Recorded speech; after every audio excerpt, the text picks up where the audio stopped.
fact, I remember walking through here to do archaeology, over to the Odeon, up to the Acropolis on a every other day basis, just to get the real feel. No such thing as a metro in Athens in those days. Is that €2? Yeah. I'd say that CYA was seminal in terms of my worldview and how I look at learning, and the deep immersive cultural experience that I got while at CYA formulated how I think about the world and how I think about learning, and also how I think about myself and my career, because I always wanted to come back and continue to learn and engage in the ways that I did while I was at CYA. And in fact, even areas of Athens were village-like. So Kolonaki was its own little village.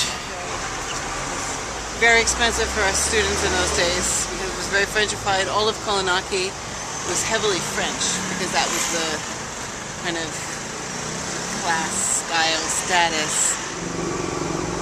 Because I think my bedroom was with that balcony on the, not quite the top floor, but next to the top floor.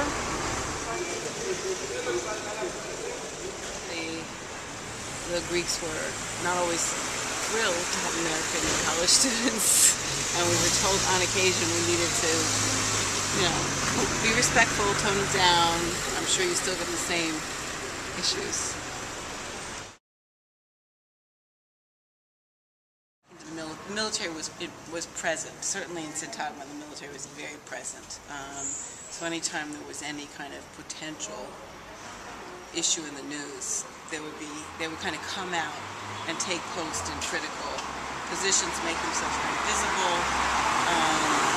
As a tourist, maybe it wasn't, or foreigner, it wasn't as visible to us as probably to the Greeks. But there was still sort of the underground, so some of my colleagues, not so much me, but some of my colleagues were connected more to the sort of student underground resistance movement.